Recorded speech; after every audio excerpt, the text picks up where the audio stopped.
Hello students, welcome back to my channel Shubham lecturer. जितने भी student 24 फरवरी को 12th इंग्लिश का पेपर देने वाले हैं वो आज के इस वीडियो को शुरू से लेकर लास्ट तक देखेंगे, क्योंकि इस वीडियो में मैं आपको क्लास 12 इंग्लिश के 25 यानी कि 25 महत्वपूर्ण प्रश्नों को बताऊंगा जो 24 फरवरी को 12th इंग्लिश के पेपर में आएंगे। देखिए स्टूडेंट, मैंने हिंदी में भी बहुत सारे टॉपिक आपको बताए थे और पूरा पेपर जितना क्वेश्चन मैंने बताया था हिंदी के पेपर में वही क्वेश्चंस आए थे। तो जितने स्टूडेंट के पेपर में वो क्वेश्चन आए थे वो इन क्वेश्चन को भी पढ़कर जाएंगे, क्योंकि हिंदी तो अच्छा गया लेकिन अब इंग्लिश की बारी है। हमें इस बार इंग्लिश में 100 में 95 प्लस लेकर आना है और मैं आपको दिलवा कर रहूंगा। सिर्फ आपको क्या करना है, जो भी मैं आपको वीडियो प्रोवाइड करवा रहा हूं उसको ध्यान से बहुत अच्छे से समझना है, क्योंकि कितने लोगों का हिंदी का पेपर अच्छा गया हमसे पढ़कर कमेंट करके बताइएगा, ठीक है। तो इस वीडियो में हम क्लास 12 इंग्लिश के 25 क्वेश्चंस को एक ही वीडियो में पढ़ेंगे। ये इंग्लिश का एक महामैराथन क्लास है, बस इन क्वेश्चंस को पढ़कर जाना चैप्टर 1 से चैप्टर 6 तक, यानी कि चैप्टर 1 से लेकर चैप्टर 6 तक सभी क्वेश्चन को पढ़ेंगे। मैं आपके लिए मैराथन क्लासेज इसलिए ला रहा हूं ताकि आप हर एक वीडियो में उन सभी क्वेश्चन को सॉल्व कर सके जो आपके बोर्ड एग्जाम में आएंगे, ठीक है। तो चलिए, अब की बार हमारा टारगेट है हिंदी में 95 प्लस पार। तो इस वीडियो को स्टार्ट करने से पहले वीडियो को लाइक कर दीजिएगा, चैनल पर नए चैनल को भी सब्सक्राइब कर लीजिएगा ताकि सभी वीडियो आपको टाइम से मिलते रहे और एक भी क्वेश्चन आपका ना छूटे। देखिए कौन कौन से चैप्टर के क्वेश्चन पढ़ेंगे। सबसे पहला चैप्टर है ये सप्लीमेंट्री रीडर का क्वेश्चन होगा, जिसमें सबसे पहला चैप्टर है the third level, second chapter है the tiger king, third chapter है journey to the end of the earth, fourth chapter है द एनिमी, फिफ्थ चैप्टर है शुड विजार्ड हिट मॉमी और सिक्स्थ चैप्टर है on the face of it, ठीक है। ये 6 chapter हैं। इन 6 चैप्टर के हम 25 क्वेश्चन को लेकर आए हैं। इन 25 क्वेश्चन से बाहर कुछ भी नहीं आने वाला। तो चलिए आज की इस वीडियो को स्टार्ट करते हैं। सबसे पहले हम पढ़ेंगे द थर्ड लेवल चैप्टर के क्वेश्चंस, ठीक है। तो चलिए स्टार्ट करते हैं। तो देखिए student, the third level chapter का जो सबसे पहला क्वेश्चन है बहुत इंपॉर्टेंट है। देखिए, why did the writer go to the coin dealer, यानी कि जो लेखक है वो सिक्के के व्यापारी के पास क्यों गया, ये क्वेश्चन आपका है, ठीक है। जो लेखक है वो सिक्के के व्यापारी के पास क्यों गया। तो देखिए, जो लेखक है वो अपनी पत्नी के साथ गैलेसबर्ग जाना चाहता था, ठीक है, जिसके लिए उसे पुरानी शैली की मुद्राओं की आवश्यकता थी। इसीलिए वो रुपयों को एक्सचेंज करने के लिए गैलेसबर्ग यानी कि कॉइन डीलर के पास गया। तो देखिए क्या लिखेंगे, the writer wanted to go to Galesburg with his wife, यानी कि जो लेखक है, the writer wanted to go, लेखक जाना चाहता था गैलेसबर्ग विथ हिज वाइफ, अपनी पत्नी के साथ। तो जो लेखक है वो अपनी पत्नी के साथ गैलेसबर्ग जाना चाहता था, लेकिन but for that he needed old style currency to pay for the tickets on the third level. But for that, लेकिन इसके लिए ही नीडेड, उसे आवश्यकता थी ओल्ड स्टाइल करेंसी यानी कि पुराने शैली की मुद्राओं की, टू पे यानी कि भुगतान करने के लिए, फॉर द टिकट्स का, ऑन द थर्ड लेवल यानी कि थर्ड लेवल की। लेकिन क्या था, उसे थर्ड लेवल के टिकट्स के भुगतान के लिए पुराने शैली की मुद्राओं की आवश्यकता थी, क्योंकि जिस गैलेसबर्ग में वो जाना चाहता था वो 1894 का समय है, ठीक है। समझ में आया। तो तब की मुद्राएं कुछ और थी, ठीक है, तब पैसे की वैल्यू कुछ और थी। देखिए, so he went to the coin dealer, इसीलिए वो सिक्के के व्यापारी के पास गया। फिर वहां पर क्या किया, there he exchanged his $300 with old style currency, यानी कि देयर ही एक्सचेंज्ड, वहां उसने एक्सचेंज किया। एक्सचेंज का मतलब क्या होता है, विनिमय किया, ठीक है। हिज $300, अपने $300 को, विथ ओल्ड स्टाइल करेंसी यानी कि पुरानी शैली की मुद्राओं से, ठीक है। तो वहां उन्होंने अपने $300 की पुरानी शैली के मुद्राओं को एक्सचेंज किया, ठीक है। क्योंकि देखिए पहले पैसे की वैल्यू कुछ और थी। जैसे पहले क्या है, 1000 रुपए में बहुत कुछ मिल जाता था, अब 1000 रुपए में आपको ज्यादा सामान नहीं मिलेगा, ठीक है। तो वैल्यू अब जो है पैसों की कम हो गई। आगे देखिए, he got less than 200 in exchange. देखिए उसने $300 दिए, आज के $300, और उसे क्या मिले, ही गॉट लेस देन, और ही गॉट लेस देन उसको मिले, ठीक है, 200 इन एक्सचेंज यानी कि $200 से भी कम।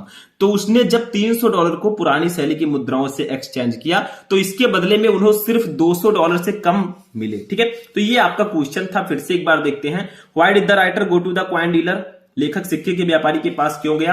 तो the writer wanted to go to Galesburg with his wife, लेखक अपनी पत्नी के साथ गैलेसबर्ग जाना चाहता था, but for that he needed old style currency to pay for the tickets on the third level, लेकिन इसके लिए उसे थर्ड लेवल के टिकट्स के भुगतान के लिए पुरानी शैली की मुद्राओं की आवश्यकता थी। So he went to the coin dealer, इसीलिए वो सिक्के के व्यापारी के पास गया। There he exchanged his $300 with old style currency, वहां उसने अपने $300 को पुरानी शैली की मुद्राओं से एक्सचेंज किया। He got less than $200 in exchange, और उसे उसके बदले में $200 से भी कम मिले। बस हो गया, सिंपल सा है, इसमें कुछ नहीं है। देखिए मैं हिंदी मीनिंग के साथ बता रहा हूं ताकि एक एक स्टूडेंट इसको जब पढ़े तो इसको जाकर अगर ये क्वेश्चन आता है तो आप बोर्ड एग्जाम में जाकर छाप दें। ठीक है, दूसरा क्वेश्चन देखिए क्या है, बहुत इंपॉर्टेंट है हमारा। अब देखिए नेक्स्ट क्वेश्चन भी हमारा इसी चैप्टर से है। What does the third level refer to, यानी कि जो तीसरा तल है, थर्ड लेवल जो है वो किस ओर संकेत करता है, आखिर ये है क्या? देखिए the third level is a product of Charlie's imagination, यानी कि द थर्ड लेवल, जो थर्ड लेवल है इज है ए प्रोडक्ट, एक उत्पाद ऑफ चार्लीज इमेजिनेशन, यानी कि चार्ली की कल्पना का। तो जो थर्ड लेवल है यानी कि तीसरा तल है, ये चार्ली की कल्पना का एक उत्पाद है, ये कल्पना है। ठीक है, he finds it a place where he can escape from the modern world of insecurity and fear, यानी कि he find it a place, वह उसे ऐसे स्थान के रूप में पाता है where, जहां he can escape, वो बच सकता है from the modern world of insecurity and fear, यानी कि आज की असुरक्षा, आधुनिक असुरक्षा और भय से। तो वह इसे एक ऐसे स्थान के रूप में पाता है जहां वह आज की असुरक्षा और भय से बच सकता है। मतलब थर्ड लेवल है क्या? देखिए थर्ड लेवल जो है ये चार्ली की कल्पना का एक उत्पाद है। ठीक है, he finds it a place where he can escape from the modern world of insecurity and fear, यानी कि वह उसे ऐसे स्थान के रूप में पाता है जहां वह आज की आधुनिक असुरक्षा और भय से बच सकता है, क्योंकि ये 1894 का समय है, तब इतनी असुरक्षा नहीं थी, इतनी इनसिक्योरिटी नहीं थी और ना ही इतना डर था। ठीक है, समझ में आया? चलिए आगे देखते हैं तीसरा क्वेश्चन। अब देखिए थर्ड क्वेश्चन हमारा है what is Sam's old business, why can't he go back to it, ये भी इसी चैप्टर का क्वेश्चन है। यानी कि what is Sam's old business, Sam का पुराना काम क्या है, पुराना व्यवसाय क्या है उनका। Why can't he go back to it, वह इसके लिए वापस क्यों नहीं जा सकता। तो देखिए सैम इसमें एक है, तो सैम का पुराना व्यवसाय क्या है? देखिए Sam's old business is that of a psychiatrist, यानी कि सैम्स ओल्ड बिजनेस, सैम का पुराना काम is that of a psychiatrist, एक मनोचिकित्सक का है। तो सैम का पुराना व्यवसाय एक मनोचिकित्सक का है, यानी कि वो एक मनोचिकित्सक है। लेकिन but now he is in Galesburg of 1894, but now लेकिन अब ही इज इन, वह है गैलेसबर्ग में ऑफ 1894, यानी कि 1894 की, लेकिन वह अब 1894 के गैलेसबर्ग में है। ठीक है, ये क्या है 1894 का Galesburg? It is a period when people are free from all worries. ठीक है, यानी कि इट इज ए पीरियड, यह वह दौर है, यह वह समय है व्हेन जब people are free from all worries, यानी कि पीपल लोग आर फ्री हैं। ठीक है, फ्रॉम ऑल वरीज यानी कि सभी प्रकार की चिंताओं से। तो ये वो समय है, ये वो दौर है जब सभी लोग सभी प्रकार की चिंताओं से मुक्त हैं, क्योंकि 1894 में उतनी ज्यादा ना चिंता थी ना उतनी ज्यादा भय था। ठीक है, जो आज के मॉडर्न एज में है। ठीक है, क्योंकि आजकल बहुत ज्यादा असुरक्षा बढ़ गई है और ज्यादा डर भी बढ़ गया है। ठीक है, तो ये वो समय 1894 का जब सभी लोग सभी प्रकार की चिंताओं से मुक्त थे। अब जो साइकियाट्रिस्ट होते हैं उनका काम क्या होता है? वो जो चिंता यानी कि जो डिप्रेशन वाले लोग होते हैं उनका इलाज करते हैं। ठीक है, जो बहुत ज्यादा चिंतित होते हैं, अपने जीवन से बोर हो जाते हैं, उनका इलाज साइकियाट्रिस्ट करते हैं, मनोचिकित्सक। ठीक है, देखिए there is no need of any psychiatrist, यहां किसी भी मनोचिकित्सक की आवश्यकता नहीं थी, क्योंकि ये 1894 का समय है। 1894 में जब चिंता ही नहीं रहेगी तो डिप्रेशन कहां से होगा लोगों को। ठीक है, तो यहां पर किसी भी साइकियाट्रिस्ट की आवश्यकता ही नहीं है। Thus Sam can not go back to his old business, इस प्रकार जो सैम है कैन नॉट गो बैक, वापस नहीं जा सकता, टू हिज ओल्ड बिजनेस, अपने पुराने व्यवसाय में। इस प्रकार से सैम अपने पुराने व्यवसाय में वापस नहीं जा सकता। तो आपका क्वेश्चन था कि what is Sam old business, why can't he go back to it, यानी कि सैम का पुराना व्यवसाय क्या है, वह इसमें वापस क्यों नहीं जा सकता। तो देखिए Sam's old business is that of a psychiatrist, यानी कि सैम का पुराना व्यवसाय एक मनोचिकित्सक का है। But now he is in Galesburg of 1894, लेकिन अब वह 1894 के गैलेसबर्ग में है। It is a period when people are free from our worries, यह वह दौर है जब सभी लोग सभी प्रकार की चिंताओं से मुक्त थे। There is no need of any psychiatrist, यहां किसी भी मनोचिकित्सक की आवश्यकता नहीं थी। Thus Sam can not go back to his old business, इस प्रकार सैम अपने पुराने व्यवसाय में वापस नहीं जा सकता। ठीक है, समझ में आया? तो चौथा क्वेश्चन देखते हैं क्या है, देखिए what was the third level, third level क्या था, वेयर वाज इट सिचुएटेड, या कहां स्थित था। यानी कि पूछा जा रहा है कि थर्ड लेवल क्या था और ये कहां स्थित था। तो देखिए the third level refers to the subway of the grand central station that takes passenger to Galesburg Illinois. यानी कि the third level refers, third level जो है वो संकेत करता है, ठीक है, किसकी ओर, to the subway of grand central station, यानी कि ग्रैंड सेंट्रल स्टेशन के सबवे को, दैट जो कि टेक्स द पैसेंजर, जो यात्रियों को ले जाता है, टेक्स का मतलब यहां पर ले जाना होगा, ठीक है, टू गैलेसबर्ग इलिनॉइस, यानी कि गैलेसबर्ग इलिनॉइस पे। तो तीसरा स्तर जो है, थर्ड लेवल जो है, ये ग्रैंड सेंट्रल स्टेशन के सबवे को प्रदर्शित करता है जो यात्रियों को गैलेसबर्ग इलिनॉइस तक ले जाता है, ठीक है। The third level on the station was a medium of escape for Charles the narrator from the harsh realities of modern life.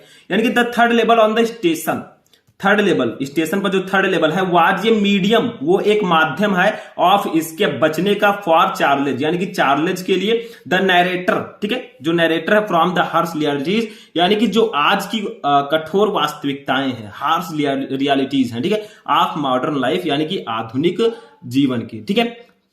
तो देखिए जो तीसरा स्तर है, ठीक है, the third level on the station was a medium of escape for Charley the narrator from the harsh realities of modern life. यानी कि स्टेशन पर जो तीसरा स्थल है वो आधुनिक जीवन की कठोर वास्तविकताओं से कथावाचक तथा चार्लेज के लिए पलायन का माध्यम था, यानी कि उससे बचने का माध्यम था, ठीक है। इट प्रोवाइड हिम ये बेस, यानी कि इट प्रोवाइड, ये उन्हें प्रदान करता है, ए बेस, एक आधार, when he could interweave fantasy and reality. Fantasy का मतलब क्या होगा, देखिए फैंटेसी का मतलब होगा कल्पना, ठीक है, एंड रियलिटी और वास्तविकता, ठीक है। तो यह उसे एक ऐसा आधार प्रदान करता है जहां वह कल्पना और वास्तविकताओं से, ठीक है, वास्तविकताओं को परस्पर जोड़ सकता है। इंटरवेव का मतलब होता है जोड़ना, ठीक है। तो it provide him a base where he could interweave fantasy and reality, यानी कि यह उसे एक ऐसा आधार प्रदान करता है जहां वह कल्पना और वास्तविकताओं को परस्पर जोड़ सकता है, दोनों को कंपेयर कर सकता है, ठीक है। तो ये आपका होगा क्वेश्चन नंबर 4। चलिए नेक्स्ट क्वेश्चन देखते हैं, क्वेश्चन नंबर 5 क्या है। देखिए क्वेश्चन नंबर 5 क्या है, ये हमारे सेकंड चैप्टर का क्वेश्चन है, द टाइगर किंग चैप्टर का, ठीक है। देखिए क्वेश्चन क्या है, what does the chief astrologer predict to be the cause of the Maharaja's death. यानी कि what does the chief astrologer, जो मुख्य ज्योतिषी हैं, ठीक है, प्रेडिक्ट, उन्होंने भविष्यवाणी की, to be the cause of the maharaja death, यानी कि महाराजा की मृत्यु का कारण। तो यहां पर पूछा जा रहा है कि मुख्य ज्योतिषी ने महाराजा की मृत्यु के क्या कारण होने की भविष्यवाणी की, यानी कि उन्होंने क्या बताया कि महाराजा की मृत्यु कैसे होगी, उनकी भविष्यवाणी कैसे हुई। तो देखिए एट द टाइगर्स बर्थ, यानी कि टाइगर किंग के जन्म के समय, रॉयल एस्ट्रोलॉजर्स प्रेडिक्टेड, जो शाही ज्योतिषी हैं उन्होंने भविष्यवाणी की, दैट की he would grow up as a great warrior, यानी कि ही वुड ग्रो अप, वो बड़े होंगे, एज ए ग्रेट वॉरियर, एक महान योद्धा के रूप में, हीरो, नायक के रूप में, एंड चैंपियन, और विजेता के रूप में। तो जब टाइगर किंग का जन्म हुआ तो जो शाही ज्योतिषी हैं, रॉयल एस्ट्रोलॉजर्स थे, उन्होंने भविष्यवाणी की कि यह जो लड़का होगा ये बड़ा होकर, ठीक है, ये एक महान योद्धा, नायक और चैंपियन के रूप में बड़ा होंगे। लेकिन they also predicted his death by Tiger, लेकिन दे आल्सो प्रेडिक्टेड, उन्होंने ये भी भविष्यवाणी की, हिज डेथ, उनकी मृत्यु, बाय टाइगर, यानी कि टाइगर से। तो उन्होंने उनकी मृत्यु एक बाघ के कारण होने की भविष्यवाणी की कि जो इनकी मृत्यु होगी ये बाघ के कारण होगी, ठीक है। तो क्वेश्चन था कि what does the chief astrologer predicted to be the cause of the Maharaja's death, यानी कि जो मुख्य ज्योतिषी हैं उन्होंने महाराजा की मृत्यु का क्या कारण होने की भविष्यवाणी की। तो देखिए at the tiger's birth royal astrologers predicted that he would grow up as a great warrior, hero and champion, यानी कि टाइगर किंग के जन्म के समय शाही ज्योतिषियों ने भविष्यवाणी की कि वो एक महान योद्धा, नायक और विजेता के रूप में बड़े होंगे। लेकिन they also predicted his death by Tiger, लेकिन उन्होंने राजा की मृत्यु का कारण बाघ को बताया कि इनकी मृत्यु बाघ से होगी, ठीक है। फिर देखिए नेक्स्ट क्वेश्चन क्या है, 6 नंबर, इसी चैप्टर से है। लेकिन देखिए अब भविष्यवाणी तो हो गई कि हाँ राजा की मृत्यु बाघ के कारण होगी, तो क्या यह भविष्यवाणी सिद्ध हुई आगे चलकर, इसको देखते हैं, ठीक है। तो क्वेश्चन है how did the chief astrologers prediction prove true, यानी कि जो मुख्य ज्योतिषी हैं, ठीक है, उनकी भविष्यवाणी कैसे सत्य सिद्ध हुई, मुख्य ज्योतिषी की भविष्यवाणी कैसे सत्य सिद्ध हुई। तो देखिए the king and his son were playing with the wooden tiger, यानी कि द किंग, राजा, एंड हिज सन, और उसका पुत्र, बियर प्लेइंग, खेल रहे थे, विद द वुडन टाइगर, यानी कि लकड़ी के बाघ से। तो एक दिन क्या होता है कि राजा अपने पुत्र के साथ, राजा और उसके पुत्र एक लकड़ी के बाघ से वो खेल रहे थे, ठीक है। फिर क्या होता है, a silver pierced, the king's hand, यानी कि एक सिल्वर पियर। तो उसी लकड़ी का जो एक किनारा है, ठीक है, छोटा सा टुकड़ा है, वो क्या होता है, द किंग्स हैंड, राजा के हाथ में चुभ जाता है। ठीक है, तो उसी लकड़ी का एक नोक आप कह सकते हैं, या जो किनारा होता है वो आकर राजा के हाथ में चुभ जाता है। फिर क्या होगा, ही रिमूव्ड इट, उन्होंने उसे निकाल दिया, उस लकड़ी के टुकड़े को तो निकाल दिया, बट द इन्फेक्शन फ्लेयर्ड, लेकिन जो संक्रमण है वो बढ़ता गया, एंड विद इन 4 days, और 4 दिनों के बीच में, 4 दिनों के अंदर ही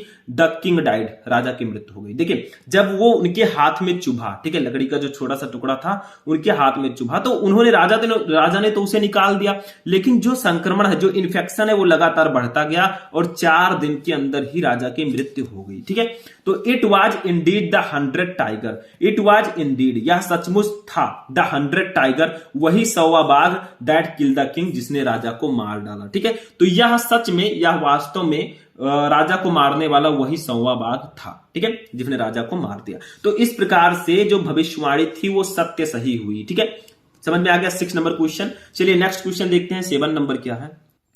अब देखिए नेक्स्ट क्वेश्चन है 7 number, why was tiger hunting banned in Pratibandapuram, यानी कि व्हाई वाज टाइगर हंटिंग, जो शेर, जो बाघ का शिकार है, बैंड, प्रतिबंध लगा दिया गया, इन प्रतिबंधपुरम, यानी कि प्रतिबंधपुरम में। तो क्वेश्चन है कि प्रतिबंधपुरम में बाघ के शिकार पर प्रतिबंध क्यों लगा दिया गया। ठीक है, कि प्रतिबंधपुरम में कोई भी व्यक्ति बाघ का शिकार नहीं करेगा, चूंकि प्रतिबंधपुरम के राजा टाइगर किंग ही थे। तो देखिए क्या होगा इसका answer, the maharaja was told by the astrologer that a tiger would cause his death, so he decided to hunt all the tigers, यानी कि the maharaja was told by the astrologers, यानी कि महाराजा को ज्योतिषियों द्वारा बताया गया था दैट की ए टाइगर वुड कॉज, एक बाघ उसका कारण बनेगा, हिज डेथ, उनकी मृत्यु का, so he decided to hunt all the tiger, इसीलिए उन्होंने सभी बाघों का शिकार करने का निर्णय लिया। ठीक है, तो यहां पर क्या हो जाएगा, टाइगर किंग जो है, जो राजा हैं, तो महाराजा को ज्योतिषियों ने बताया था कि जो उनकी मृत्यु होगी वो एक बाघ के कारण होगी,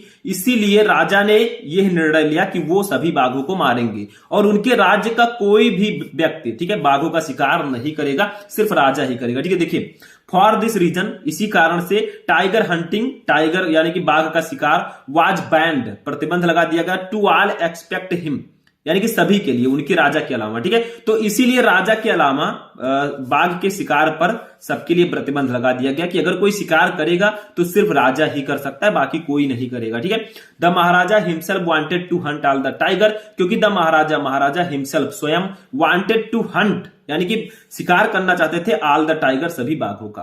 तो सच्चाई ये थी कि राजा ही सभी बाघों का शिकार करना चाहते थे, इसीलिए उन्होंने अपने राज प्रतिबंधपुरम में बाघों के शिकार पर प्रतिबंध लगा दिया, क्योंकि वो ही 100 बाघ को मारकर पूरा करना चाहते थे। ठीक है, 8वां क्वेश्चन देखिए क्या है, ये भी इसी चैप्टर का है, बहुत सा सिंपल सा क्वेश्चन है। देखिए, what did the royal infant grow up to be, यानी कि जो रॉयल इन्फेंट है, ठीक है, राजसी शिशु है, वो बड़ा होकर क्या बना, यानी कि राजा के ही बारे में कहा जा रहा है कि जो राजा जी हैं, टाइगर किंग है, वो बड़ा होकर क्या बने। तो देखिए, When he was 20 years old, जब वो लगभग 20 साल के थे, ठीक है, कितने साल के, 20 साल के थे, he became the king of state of Pratibandapuram, he became, वो बने, the king, Raja, of state of Pratibandapuram, यानी कि प्रतिबंधपुरम राज्य के। ठीक है, तो जब वो मात्र 20 साल के थे तब वो प्रतिबंधपुरम राज्य के राजा बने। ठीक है, फिर क्या हुआ, ही फेम्ड, उन्होंने प्रसिद्ध किया, हिमसेल्फ, खुद को, यानी कि स्वयं को, एज ए ब्रेव, एक बहादुर, एंड करेजियस, करेजियस का मतलब होता है साहसी, किंग, राजा के रूप में।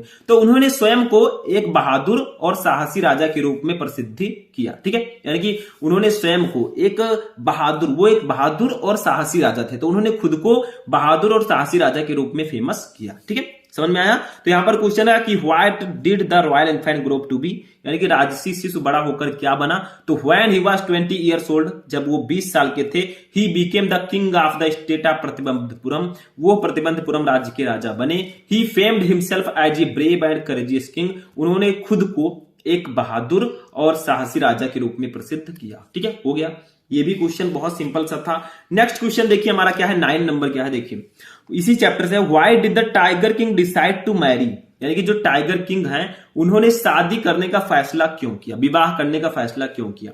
तो देखिए इसके दो रीजन है। सबसे पहले तो उनकी एज हो चुकी थी, दूसरा रीजन ये था कि वो जो है एक ऐसे राज्य की लड़की से शादी करना चाहते थे जिसमें बाघों की संख्या बहुत ज्यादा हो, क्योंकि उनको 100 बाघ मारना था, उनका टारगेट था। तो उनके राज्य में बाघ कम थे, तो वो सोच रहे थे कि जिस राज्य में वो शादी करें उसमें भी बाघ रहेंगे, ठीक है, उसी की महारानी से शादी कर लेंगे और बाघों को मारेंगे, कोई रोकने वाला भी नहीं होगा, ठीक है। तो देखिए the tiger king suddenly decide to marry, यानी कि द टाइगर किंग राजा सडनली अचानक डिसाइड टू मैरी, उन्होंने शादी करने का निर्णय लिया। बिकॉज क्योंकि फर्स्टली सबसे पहला कारण यह था he was of marriageable age, वो शादी के एज में थे, ठीक है। सेकेंडली और दूसरा कारण ये था ही वांटेड टू किल, वो मारना चाहते थे 30 मोर टाइगर्स, यानी कि 30 और ज्यादा बाघों को in his father's in law, अपने ससुर जी, फादर इन लॉ का मतलब होता है ससुर जी, ठीक है। स्टेट राज्य में इन ऑर्डर टू कंप्लीट, यानी कि ऑर्डर कंप्लीट करने के लिए, पूर्ण करने के लिए द टैली ऑफ 100 टाइगर, अपने 100 बाघों के टैली को, ठीक है। यानी कि टाइगर किंग ने अचानक शादी करने का फैसला इसलिए किया because firstly he was of marriageable age, क्योंकि सबसे पहला कारण यह था कि वो विवाह के योग्य, उनकी उम्र हो चुकी थी। ही वांटेड टू किल, और सेकेंडली और दूसरा कारण यह था he wanted to kill 30 more tigers in his father's in law's state in order to complete the tally of 100 tigers, और दूसरा कारण यह था कि वो 100 बाघों की गिनती को पूरा करने के लिए अपने ससुर के राज्य में 30 और बाघों को मारना चाहता था, ठीक है। क्योंकि वो राजा की लड़की से विवाह कर लेगा और उसमें बाघों की संख्या बहुत ज्यादा होगी, तो वो बाघों का शिकार करेगा तो कोई रोकने वाला भी नहीं होगा, क्योंकि राजा जी जो हैं वो उनके ससुर जी हैं, ठीक है। आगे देखिए फॉर दिस रीजन, यही कारण है ही विश्ड टू मैरी, उन्होंने शादी करने का फैसला किया, शादी करने की इच्छा की एक गर्ल, एक ऐसी लड़की से इन द रॉयल फैमिली, जो रॉयल फैमिली से हो, ऑफ ये स्टेट, एक राज्य विथ ये लार्ज टाइगर पॉपुलेशन, जहां बाघों की एक बड़ी आबादी हो, ठीक है। तो इस कारण वो बाघों की एक बड़ी आबादी वाले राज्य के शाही परिवार में एक लड़की से शादी करना चाहता था, ठीक है, क्योंकि उसका मेन टारगेट था कि उसे 100 बाघों को मारना है, तो वो उसी राज्य में शादी करेगा जहां पर बाघों की संख्या बहुत ज्यादा होगी, ठीक है। नेक्स्ट क्वेश्चन देखिए क्या है। अब ये क्वेश्चन हमारा नेक्स्ट चैप्टर से आता है और ये भी बहुत इंपॉर्टेंट क्वेश्चन है, 3rd चैप्टर का क्वेश्चन है, ठीक है। चैप्टर का नाम क्या है बताइए? चैप्टर का नाम है journey to the end of earth, ठीक है, यानी कि पृथ्वी के अंत तक की यात्रा, ठीक है। इस क्वेश्चन का, इस चैप्टर का नाम है। तो देखिए how did the author reach Antarctica, यानी कि लेखक जो हैं वो अंटार्कटिका कैसे पहुंची, ठीक है, लेखक अंटार्कटिका कैसे पहुंचा। How did the author reach Antarctica, ठीक है। तो देखिए the author travelled to Antarctica on ये Russian research vessel Akademik Shokalskiy, ठीक है, यानी कि द ऑथर ट्रेवल्ड, जो लेखक हैं उन्होंने यात्रा की टू अंटार्कटिका, अंटार्कटिका की, ऑन ये रशियन रिसर्च वेसल, यानी कि एक रशियन, ठीक है, रशियन युद्ध, रशियन जो है शोध पोत है, ठीक है। रशियन रिसर्च वेसल का मतलब होता है रूसी शोध पोत, जिसका नाम है एकेडमिक सोकालेस्की, ठीक है, इसका नाम है अकादमिक सोकालेस्की, ये इसका नाम है, ठीक है। तो क्या है? The author travelled to Antarctica on ये Russian research vessel Akademik Shokalskiy, यानी कि जो लेखक हैं उन्होंने एक रूसी युद्धपोत अकादमिक सोकालेस्की पर अंटार्कटिका की यात्रा की। लेकिन कितना समय लगा देखिए, she travelled over 100 hour in combination of a car, aeroplane and ship, यानी कि सी ट्रेवल्ड, उन्होंने यात्रा की ओवर 100 आवर्स, यानी कि 100 घंटे से भी ज्यादा, इन कॉम्बिनेशन, कॉम्बिनेशन का मतलब होता है संयोजन में, ऑफ कार, कार से, एरोप्लेन हवाई जहाज से, एंड ए शिप और जहाज से। तो उन्होंने एक कार, एक हवाई जहाज, यानी कि एक कार, हवाई जहाज और जहाज के माध्यम से लगभग 100 घंटे की यात्रा की, ठीक है, समझ में आया।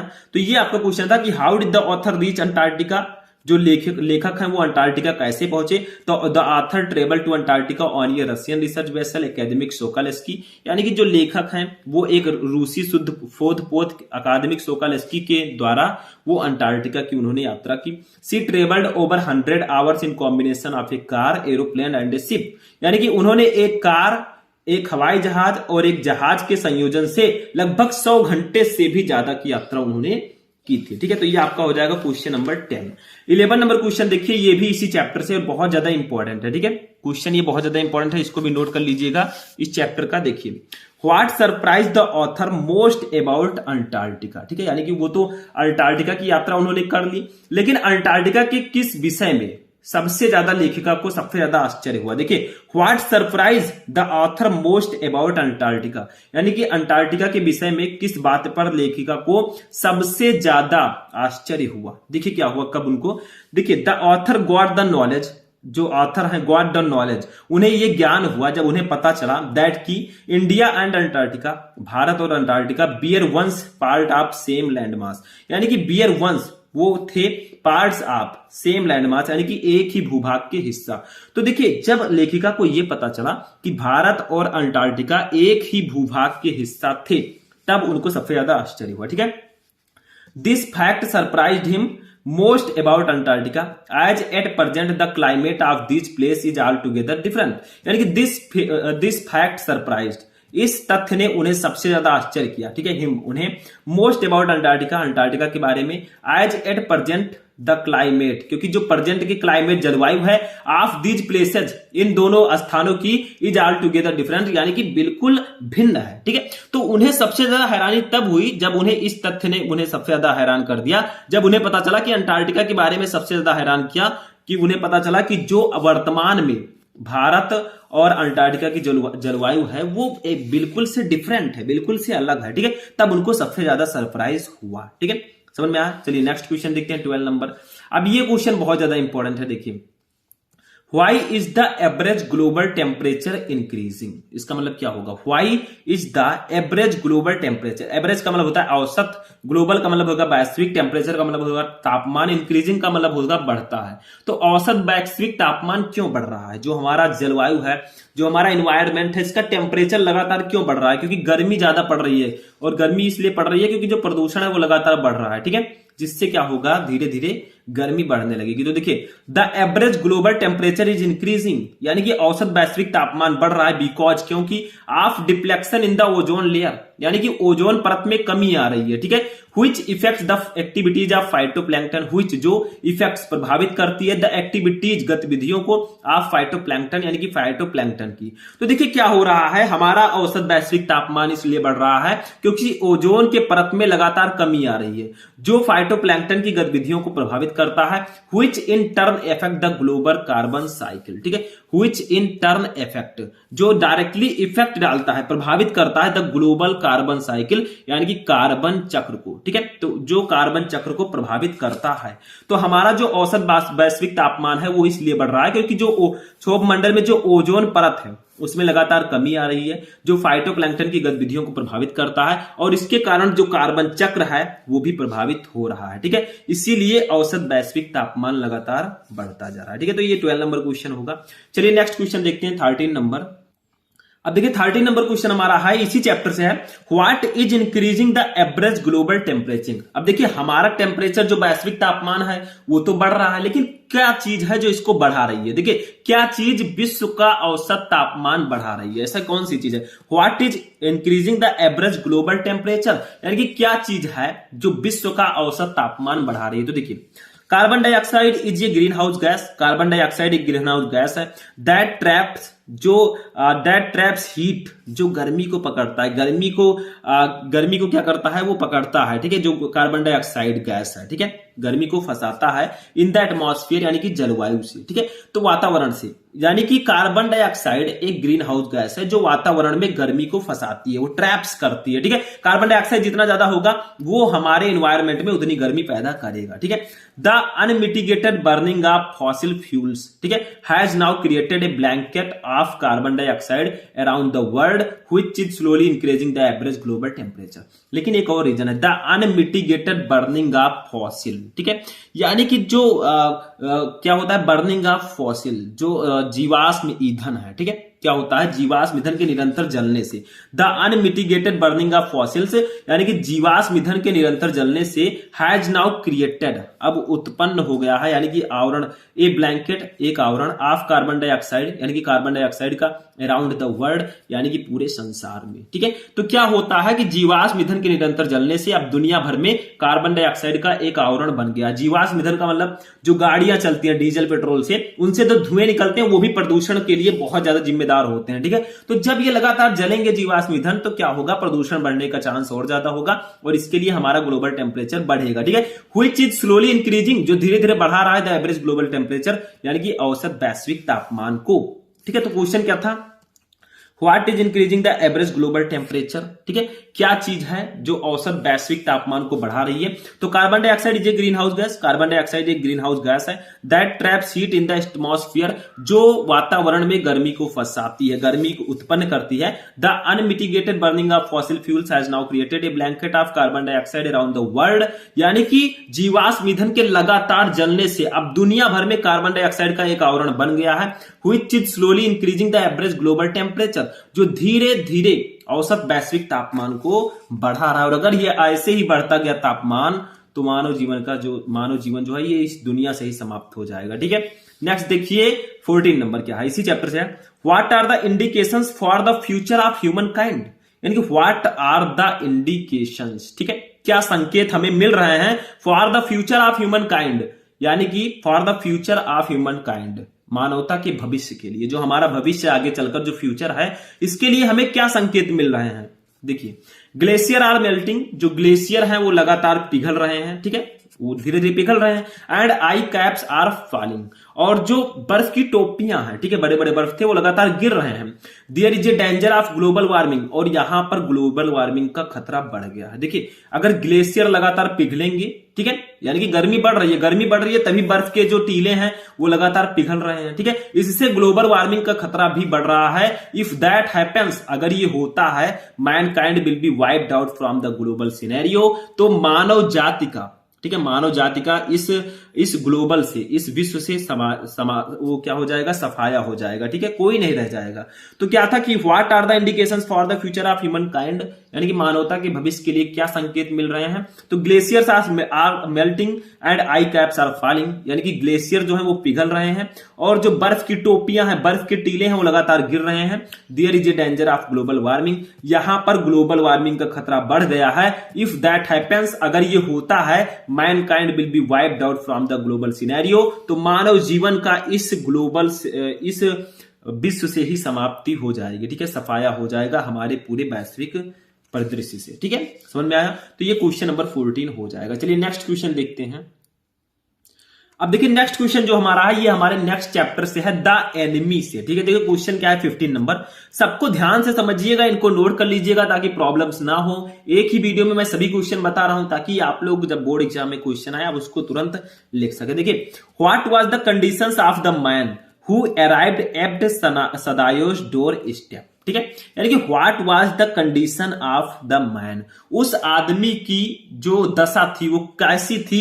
Who arrived at Sadao's doorstep, जो सदाओं की चौखट पर आ पहुंचा। तो सदाओं की चौखट पर जो आ पहुंचा वह आदमी किस दशा में था। ठीक है, उसकी कंडीशन कैसी थी। तो देखिए, द मैन बैडली वुंडेड, यानी कि जो वो आदमी था वो बुरी तरह से घायल था। He was wet and covered with sand, he was wet वो गीला था, एंड कवर्ड विथ सैंड, ठीक है, और वो रेत से ढका हुआ था। किससे ढका हुआ था, रेत से ढका हुआ था। ठीक है, his clothes were almost rags, और उसके कपड़े लगभग चिथड़े थे यानी कि फटे हुए थे। दे हैड स्वेक्ड सी वाटर, ठीक है, उन्होंने क्या है, उन्होंने समुद्र के पानी को भिगो दिया था। ही हैड ये रफ येलो बियर्ड, और उसकी घनी पीली दाढ़ी थी। तो क्वेश्चन है कि जो सदाओं की चौखट पर आया था वो किस दशा में था। तो द मैन बैडली वुंडेड, वो आदमी बुरी तरह से घायल था। ही वाज वेट, वो गीला था, एंड कवर्ड विथ सैंड, और रेत से ढका था। His clothes were almost rags, और उसके कपड़े लगभग चिथड़े थे यानी कि फटे हुए थे। दे हैड स्वैग्ड सी वाटर, ठीक है, यानी कि जो समुद्र का पानी जो था उसे पूरी तरह से भिगो दिया था। He had a rough yellow beard, और उसके पास घनी पीली दाढ़ी थी, यानी कि उसकी जो दाढ़ी थी, जो बियर्ड थे वो पीले कलर के थे। ठीक है, तो ये आपका हो जाएगा 15 नंबर क्वेश्चन। ये इस कंडीशन में था, ये सब उसकी कंडीशंस बताई जा रही है। नेक्स्ट क्वेश्चन देखिए 16 नंबर। हु वाज हाना, हाना कौन थी। ठीक है, हाउ डिड सदायोज मैरी हर, यानी कि सदायो ने उससे कैसे विवाह किया। ठीक है, तो हु वाज हाना, हाना कौन थी। हाउ डिड सदायो मैरी हर, सदाओ की उससे शादी किस तरह हुई। तो देखिए क्या है, हाना कौन थी, इसमें हाना है, सदायो है, ठीक है, ऐसे ऐसे कई लोग हैं। तो देखिए हाना वाज सदायोज वाइफ, हाना जो थी वो सदाओ की पत्नी थी। देखिए थोड़ा दूसरी तरह का नाम है क्योंकि ये हमारे इंडिया के हैं नहीं, दूसरे कंट्री के हैं, ठीक है। तो हाना वाज सदायोज वाइफ, हाना जो है ये सदायो की पत्नी थी। He first met her in America at professor house, यानी कि ही फर्स्ट मेट, उनकी पहली मुलाकात हुई कहां, इन अमेरिका, अमेरिका में, एट प्रोफेसर हाउस यानी कि प्रोफेसर के घर पर, ठीक है। तो वह पहली बार अमेरिका के एक प्रोफेसर के घर पर मिले थे, ठीक है। कौन, हाना और सदायो, ठीक है। They fell in love, Sadao told his father about Hana, यानी कि वो जो है सदाओं के प्यार में, सदाओं वो अपने पिता के बारे में उन्होंने बताया, उन्हें प्यार हो गया था एक दूसरे से। दे फेल इन लव, ठीक है, वो उन्हें प्यार हो गया था एक दूसरे से। सदाओ टोल्ड हिज फादर अबाउट हाना, तो सदाओ ने अपने पिताजी को हाना के बारे में बताया, ठीक है। Then their marriage was arranged in old Japanese way, then their marriage, तब उनकी शादी, बियर वाज अरेंज्ड, ठीक है, फिक्स हुई, उनकी शादी जो फिक्स हुई, इन ओल्ड जापानीज पे, यानी कि जापान की तरह, जापान में जैसे शादियां होती है ना वैसे उनकी शादी फिक्स हुई, ठीक है। तो जब उन्होंने अपने प्रेम के बारे में बताया तो उनकी शादी जो है पुराने जापानी तरीके से तय हुई, ठीक है। Then their marriage was arranged in the old Japanese way, तब उनकी शादी जो है पुराने जापानी तरीके से तय हुई, ठीक है। Hana was really a devout wife, यानी कि हाना वाज थी really a devout wife, devout wife का मतलब होता है समर्पित पत्नी, तो हाना जो थी वो समर्पित पत्नी थी, ठीक है। तो समझ में आया। तो क्वेश्चन था कि who was Hana, how did Sadao's marriage her, यानी कि हाना कौन थी, उनकी सदाओं से विवाह कैसे हुई। तो हाना वाज सदाओज वाइफ, हाना जो है ये सदाओ की पत्नी थी। He first met her in America at professor house, वो जो है पहली बार प्रोफेसर यानी कि प्रोफेसर के घर में मिले थे, अमेरिका के एक प्रोफेसर के घर में उनकी पहली मुलाकात हुई थी। दे फेल इन लव, सदाओ, वो सदाओ से प्यार करने लगी। टोल्ड हिज फादर अबाउट हाना, और सदाओ ने हाना के बारे में अपने पिताजी को बताया। Then their marriage was arranged in the old Japanese way, फिर उनके जो शादी है वो पुराने जापानी तरीके से तय की गई। Hana was really a devout wife, Hana जो है ये वास्तव में एक समर्पित पत्नी थी, ठीक है, हो गया। नेक्स्ट क्वेश्चन 17 नंबर देखिए। अब क्या हुआ, what was the chief concern of Sadao's wife, यानी कि जो मुख्य चिंता थी, ठीक है, सदायोज फादर, सदाओं के जो पिताजी की मुख्य चिंता क्या थी, ठीक है। देखिए what was the chief concern of Sadao's father, यानी कि सदाओं के पिताजी की मुख्य चिंता क्या थी। तो देखिए the chief concern of Sadao's father was Sadao's education, यानी कि the chief concern of Sadao's father, जो सदाओं के पिताजी की मुख्य चिंता थी वो क्या थी, वाज सदाओज एजुकेशन, यानी कि सदाओं की शिक्षा थी, ठीक है। तो सदाओं के पिताजी की मुख्य चिंता उनकी शिक्षा थी, सदाओं की शिक्षा थी कि वो कैसे पढ़ेगा, कैसे क्या करेगा अपने लाइफ में, ठीक है, समझ में आया। फॉर दिस वेरी पर्पस, ठीक है, इसी उद्देश्य से ही सेंट सदाओ, उन्होंने सदाओं को भेजा था to America, America to learn surgery and medicine, यानी कि सर्जरी और मेडिसिन सीखने के लिए। तो इसीलिए सदाओं के पिताजी ने सदाओं को क्या, इसी उद्देश्य से उन्होंने सदाओं को सर्जरी और मेडिसिन को सीखने के लिए अमेरिका भेजा था, ठीक है। तो क्वेश्चन था कि what was the chief concern of Sadao's father, सदाओं के पिता की मुख्य चिंता क्या थी। तो the chief concern of Sadao's father was Sadao's education, यानी कि सदाओं के पिताजी की मुख्य चिंता सदाओं की शिक्षा थी। For this very purpose he sent Sadao to America to learn surgery and medicine, और इसी उद्देश्य से उन्होंने सदाओं को अमेरिका भेजा था ताकि वो सर्जरी और मेडिसिन के बारे में कुछ सीख सके, उसको पढ़ सके, ठीक है। तो ये आपका होगा 17 नंबर क्वेश्चन। चलिए नेक्स्ट क्वेश्चन देखते हैं। अब देखिए 18 नंबर क्वेश्चन है, why did messenger come to doctor Sadao, ठीक है, यानी कि जो संदेश वाहक है वो डॉक्टर सदाओं के पास क्यों आया, जो मैसेंजर है वो डॉक्टर सदाओं के पास क्यों आया, ठीक है। जिसने भी ये चैप्टर पढ़ा होगा उसको तो पूरा पता होगा, जो कहानी समझ गया, ठीक है, उसको समझ लीजिए सब कुछ पता है। तो जो संदेश वाहक है वो डॉक्टर सदाओं के पास क्यों आया, ये भी बहुत इंपॉर्टेंट क्वेश्चन है। तो देखिए क्या है, he came to doctor Sadao because doctor Sadao was to come the palace, ठीक है, यानी कि ही केम टू डॉक्टर सदाओ, वो डॉक्टर सदाओ के पास आया बिकॉज, क्योंकि doctor Sadao was to come the palace, ठीक है, यानी कि डॉक्टर सदाओ जो है वो महल में आना चाहते थे, ठीक है। तो वो डॉक्टर सदाओ के पास इसलिए आया क्योंकि जो डॉक्टर सदाओ है उनको महल में आना था। The old general had an attack, ठीक है, यानी कि जो ओल्ड जनरल है, पुराने जनरल पर जो है हमला हुआ था। Doctor Sadao could be needed for operation, और डॉक्टर सदाओ को ऑपरेशन के लिए डॉक्टर सदाओ की जरूरत पड़ सकती थी, ठीक है। तो क्वेश्चन था कि why did messenger come to doctor Sadao, यानी कि जो संदेश वाहक है वो डॉक्टर सदाओ के पास क्यों आया। तो he came to doctor Sadao because doctor Sadao was to come the palace, यानी कि वो डॉक्टर सदाओं के पास इसलिए आया क्योंकि जो डॉक्टर सदाओ थे, ठीक है, उनको महल में आना था।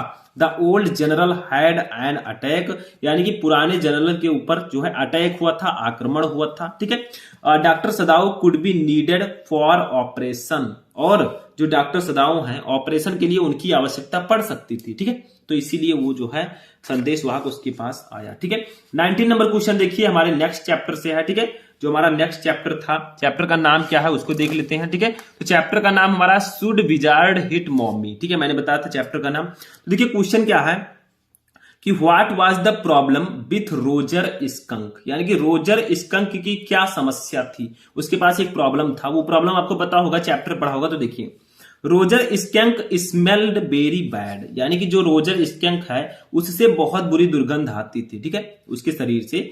When ever he would go out to play all other animal would run away from him, ठीक है। तो व्हेन एवर, जहां कहीं भी, he would go out to play, वो खेलने के लिए बाहर जाता था, all other animals would run away from him, तो वहां के जितने भी जानवर थे वो उनसे दूर भाग जाते थे, ठीक है। तो रोजर स्कंक से इनकी समस्या थी कि इनके बॉडी से दुर्गंध आ रही थी, ठीक है। जब भी वो खेलने के लिए बाहर जाता तो अन्य सभी जानवर उससे दूर भाग जाते, क्योंकि जब दुर्गंध आएगी तो उससे दूर सब भाग ही जाएंगे, ठीक है। Roger skunk would stand there all alone, ठीक है, यानी कि रोजर स्कंक वुड स्टैंड, वहां पर खड़ा रहा, दियर वहां, ऑल एलोन यानी कि अकेला, ठीक है। तो क्या होता था कि रोजर स्कंक वहां बिल्कुल अकेला खड़ा होता था। 2 little tears would fall from his eyes, और 2 छोटे छोटे आंसू उसके आंखों से गिर जाते थे, ठीक है, क्योंकि जो वो जिसके साथ खेलना चाहता था वो उससे दूर भाग जाते थे, क्योंकि उसके बॉडी से जो है स्मेल आती थी। तो what was the problem with Roger skunk, यानी कि रोजर स्कंक की क्या समस्या थी। तो Roger skunk smelled very bad, Roger skunk से बहुत बुरी दुर्गंध आती थी। Whenever he would go out to play all other animals would run away from him, जहां कहीं भी वो खेलने के लिए बाहर जाता था तो अन्य सभी जानवर उससे दूर भाग जाते थे, क्योंकि उससे दुर्गंध आ रही थी। Roger skunk would stand there all alone, तो रोजर स्कंक वहां अकेला खड़ा रहता था। 2 little tears would fall from his eyes, और 2 छोटे छोटे जो आंसू हैं वो उसके आंखों से निकल जाते थे, क्योंकि उसे बहुत बुरा लगता था, ठीक है।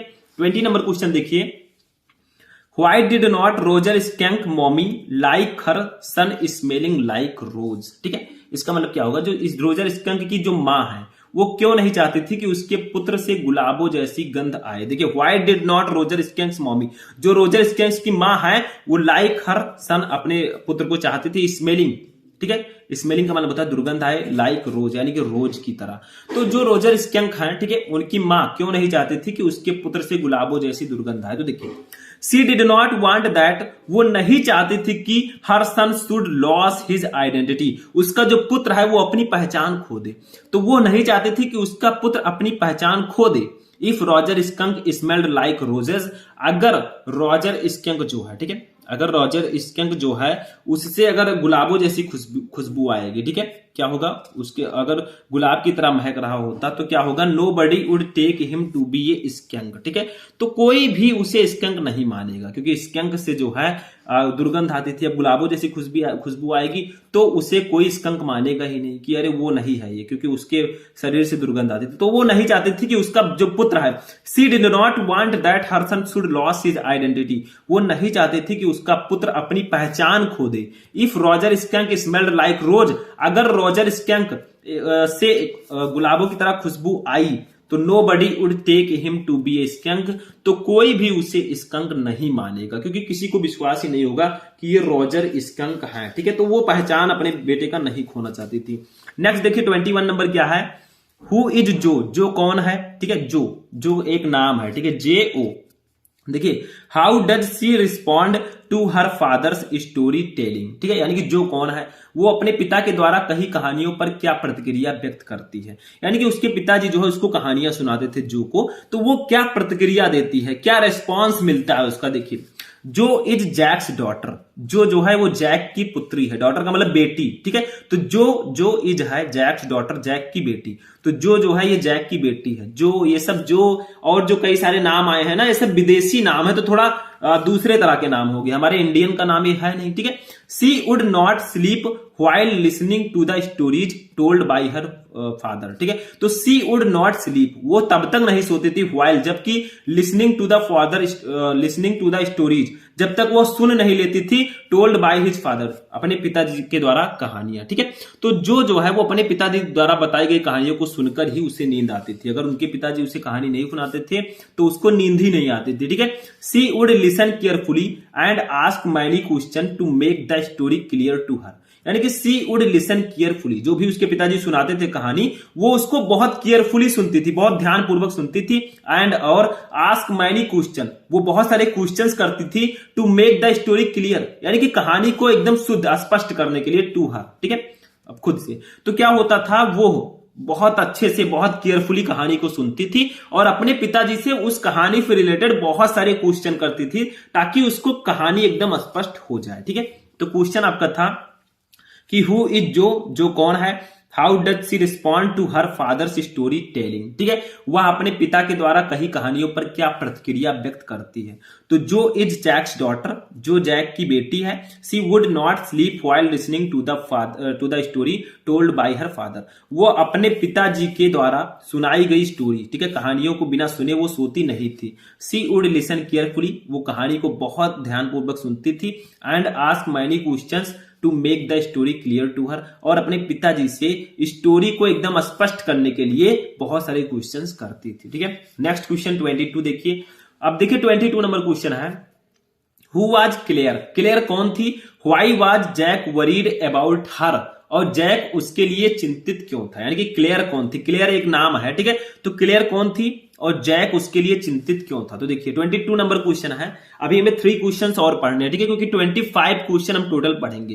तो देखिए Claire was Jack's wife, Claire जो है ये जैक की पत्नी थी। Jack was worried about Claire's, Jack जो है वो क्लियर के बारे में बहुत चिंतित रहता था, एज क्योंकि she was moving heavy furniture in the room below Where Jack was sitting, ठीक है। तो she was moving heavy furniture, वो एक भारी फर्नीचर को ले जा रही थी इन द रूम बिलो, यानी कि नीचे वाले कमरे में, Where Jack was sitting, जहां जैक बैठा था। तो देखिए क्लेयर जो है ये जैक की पत्नी थी।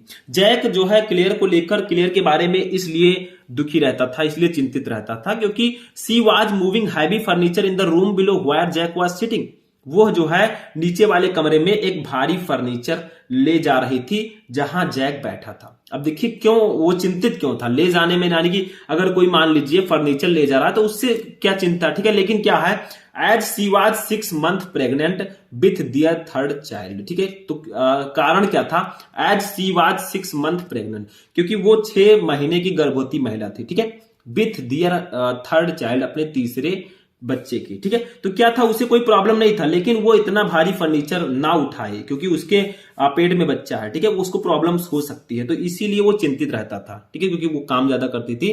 तो वो अपने तीसरे बच्चे के 6 महीने की गर्भवती महिला थी। It won't be good for her health to do difficult labour, क्योंकि कठिन परिश्रम करना उसके स्वास्थ्य के लिए अच्छा नहीं होगा। अब जैसे वो प्रेग्नेंट है, अब वो भारी भारी सामान उठाएगी तो उसके स्वास्थ्य के लिए प्रॉब्लम हो सकती है। तो क्वेश्चन था, who was Claire, why was Jack worried about her, Claire कौन थी और जैक उसको लेकर चिंतित क्यों रहता था। तो देखिए Claire was Jack's wife, Claire जो है ये जैक की पत्नी थी। Jack was worried about Claire's as she was moving heavy furniture in the room below where Jack was sitting. तो देखिए जैक वाज वरीड, जैक चिंतित था अबाउट क्लियर, क्लियर को लेकर, एज क्योंकि she was moving heavy furniture in the room below where Jack was sitting, ठीक है, वो नीचे वाले कमरे में एक भारी फर्नीचर लेकर जा रही थी जहां जैक बैठा था। As she was 6 months pregnant with their 3rd child, क्योंकि जो क्लेयर थी, ठीक है, क्लेयर जो थी वो अपने तीसरे बच्चे के साथ 6 माह की गर्भवती महिला थी, यानी कि उसके पेट में 6 माह का बच्चा था, ठीक है, 6 महीने का। If won't be good for her health to do difficult labour, ठीक है, लेकिन कठिन परिश्रम करना, ठीक है, उसके स्वास्थ्य के लिए अच्छा नहीं था क्योंकि वो प्रेग्नेंट महिला थी, ठीक है। तो ये 22 नंबर क्वेश्चन हो जाएगा, ठीक। ये हमारा नेक्स्ट चैप्टर का 5 चैप्टर का क्वेश्चन है। चलिए अपने 6 चैप्टर का क्वेश्चन देखते हैं क्या है। 23 नंबर, अब देखिए 23 नंबर क्वेश्चन जो हमारा ये 6 चैप्टर का क्वेश्चन है, on the face of its chapter का। ठीक है, देखिए which quality of mister lamb attracted dairy towards him. ठीक है, यानी कि जो मिस्टर लैम्ब है उनका क्या गुण डेरी को उसकी ओर आकर्षित करता है। Which quality of mister lamb attracted dairy towards him, यानी कि श्री लैम्ब का क्या गुण डेरी को उसकी ओर आकर्षित करता है। तो देखिए the following qualities of mister lamb attracted dairy towards him. ठीक है, यानी कि जो मिस्टर लैम्ब के निम्न गुण उसको आकर्षित करते हैं। कुछ ऐसे गुण हैं जो डेरी को वो आकर्षित करते हैं। फर्स्ट देखिए, फर्स्ट क्या है, पहला he inspired Derry to face the world. ठीक है, यानी कि वो डेरी को दुनिया का सामना करने के लिए प्रेरित करता है। सेकंड, दूसरा, he advised Derry to stop crying on what people say about his face, यानी कि ही एडवाइजेड वो सलाह देता है डेरी को टू स्टॉप क्राइंग, यानी कि मत ना रोने के लिए, on what people say about his face, कि लोग आपके चेहरे के बारे में क्या कहते हैं। तो दूसरा कारण यह है कि वो डेरी को सलाह देता है कि लोग उसके चेहरे के बारे में जो कहते हैं उस पर वो रोना बंद करे। ठीक है, भले ही तुम्हारा चेहरा अच्छा नहीं है फिर भी कुछ भी लोग कहें, आपको रोना नहीं है। ठीक है, 4 दिन की चांदनी है। देखिए third, he is always cheerful and tries to comfort other, और तीसरा यह था कारण, ही इज ऑलवेज चीयरफुल, वो हमेशा प्रसन्न रहता था, एंड और ट्राइज टू कंफर्ट अदर, और दूसरों को दिलासा देने की कोशिश करता था। ठीक है, तो यहां पर क्वेश्चन था कि which quality of mister lamb attracted dairy towards him, यानी कि मिस्टर लैम्ब का क्या गुण डेरी को उसकी ओर आकर्षित करता था। तो the following qualities of mister lamb attracted dairy towards him, यानी कि मिस्टर लैम्ब के कुछ गुण थे, निम्नलिखित गुण डेरी को आकर्षित करते थे उसकी ओर। First, he inspired Derry to face the world, सबसे पहला गुण यह था कि वो डेरी को इस दुनिया का सामना करने के लिए प्रेरित करता था। ठीक है, second, he advise Derry to stop crying on what people say about his face. ठीक है, और दूसरा जो था वो सलाह देता था। ठीक है, दूसरा वो डेरी को सलाह देता था कि लोग उसके चेहरे के बारे में जो कुछ कहते हैं उस पर वो रोना बंद करे। ठीक है, क्योंकि उसका चेहरा जो है जला हुआ था। Third, he is always cheerful and tries to comfort other, और तीसरा, ठीक है, तीसरा क्या था, वो हमेशा प्रसन्न रहता था और दूसरों को दिलासा देने की कोशिश करता था। यही कुछ गुण हैं जो डेरी को अपनी मिस्टर लैम्ब को डेरी की ओर आकर्षित करते थे। ठीक है, ये आपका हो जाएगा। 24 नंबर क्वेश्चन देखिए क्या है, how did Derry get his face burned. ठीक है, अब देखिए आखिर वो जो है मिस्टर लैम्ब जो है वो डेरी को उसके चेहरे के बारे में क्यों बोलता था। तो देखिए how did Derry get his face burned, यानी कि डेरी का चेहरा कैसे जल गया, बताएं कैसे जल गया। तो बहुत सारे लोग कहेंगे आग से जला होगा, ऐसा नहीं है। देखिए द फेस ऑफ डेरी, ठीक है, the face of Derry did not get burn with fire, यानी कि जो डेरी का चेहरा है वो आग से नहीं जला था, आग से नहीं झुलसा था। देखिए वंस डेरी हिमसेल्फ, एक बार डेरी ने स्वयं unknowingly got acid all down on the side of his face. ठीक है, तो एक बार अनजाने में उसने अपने चेहरे के चारों ओर तेजाब डाल दिया था। His face and the acid burned it all away, और तेजाब ने उसे जला दिया, उसके चेहरे को जला दिया। ठीक है, तो उसका चेहरा जो है वो आग से नहीं जला था। क्या हुआ कि एक बार गलती से डेरी ने खुद के ऊपर एसिड डाल दिया था जिससे उसका चेहरा जल गया था। तो how did Derry get his face burn, यानी कि डेरी का चेहरा कैसे जल गया। तो the face of Derry did not get burn with fire, Derry का चेहरा आग से नहीं जला था। Once Derry himself unknowingly got acid all down on the side of his face and the acid burned it all away. ठीक है, एक बार क्या हुआ कि once Derry himself unknowingly got acid all down on his side of the face, एक बार क्या हुआ कि अनजाने में डेरी ने अपने चेहरे के चारों ओर तेजाब डाल दिया, एंड और the acid burned it all away. ठीक है, और तेजाब ने उसके चेहरे को जला दिया। ठीक है, तो ये गलती से उसका चेहरा जल गया था क्योंकि वो जानती नहीं थी और उसने अपने चेहरे पर तेजाब डाल दिया था। ठीक है, लास्ट क्वेश्चन देखते हैं आज के इस वीडियो का, 25 नंबर। ठीक है, देखिए क्या है, who is mister lamb, mister lamb कौन है। ठीक है, मिस्टर लैम्ब कौन है। How does dairy get into his garden, ठीक है, डेरी उनके बाग में किस प्रकार प्रवेश करता है। ठीक है, समझ में आया, who is mister lamb, mister lamb कौन है। How does dairy get into his garden, dairy उनके बाग में किस प्रकार प्रवेश करता है। तो देखिए, mister Lamb is an old man. Mister Lamb is है एन ओल्ड मैन, एक बूढ़े आदमी। तो मिस्टर लैम्ब जो है एक वृद्ध आदमी है, ठीक है, ओल्ड मैन है। He lives in a big house alone, वो एक बड़े घर में अकेले रहते हैं। Derry enters his garden by climbing over the walls. Derry enters, Derry प्रवेश करती है इन हिज गार्डन, उनके बगीचे में, बाय क्लाइंबिंग, चढ़कर, ओवर द वॉल्स यानी कि दीवालों पर। तो डेरी जो है दीवार पर चढ़कर उनके बगीचे में प्रवेश करता है, ठीक है। अब देखिए, Derry likes the place and think that there is nobody inside it. Derry likes the place, Derry को वो जगह पसंद आ जाता है, ठीक है, डेरी को वो स्थान बहुत पसंद है। एंड और think that there is nobody inside it, और उसने सोचा, वो सोचता है कि उसके अंदर कोई नहीं है। He wants to sit there, ठीक है, वह वहां बैठना चाहता है। तो ये क्वेश्चन था कि who is mister lamb, mister lamb कौन है। How does dairy get into his garden, यानी कि डेरी उनके बाग में किस प्रकार प्रवेश करता है। तो mister Lamb is an old man, mister Lamb एक बूढ़े आदमी है। He lives in a big house alone, वो एक बड़े घर में अकेले रहते हैं। Derry enters his garden by climbing over the walls, यानी कि डेरी दीवार पर चढ़कर उनके बगीचे में प्रवेश करती है। Derry likes the place and think that there is nobody inside it, Derry को वो जगह बहुत पसंद आता है और उसे लगता है कि इसके अंदर कोई नहीं है। He wants to sit there, वो वहां बैठ जाता है, ठीक है। तो ये आपका हो जाएगा 25 नंबर क्वेश्चन। तो ये हमारा लास्ट क्वेश्चन था। इस वीडियो में मैंने आपको चैप्टर 1 से लेकर चैप्टर 6 तक जितने भी इंपॉर्टेंट क्वेश्चन है वो मैंने बता दिया। तो जो भी स्टूडेंट इसको ध्यान से देख लेगा उसका 8 नंबर तो बिल्कुल क्लियर हो जाएगा, ठीक है। और आपको लॉन्ग क्वेश्चन में भी बहुत ज्यादा हेल्प मिलेगी, ठीक है। तो आज का ये इंटरेस्टिंग वीडियो मैराथन क्लास यहीं पर फिनिश होता है। कैसा लगा आपको ये वीडियो कमेंट करके बताइएगा, ठीक है। तो चलिए हम मिलते हैं नेक्स्ट वीडियो में नेक्स्ट टॉपिक के साथ। तो इस वीडियो को लाइक कर दीजिएगा, चैनल को भी सब्सक्राइब कर लीजिएगा। तो चलिए मिलते हैं नेक्स्ट वीडियो में, तब तक के लिए जय हिंद।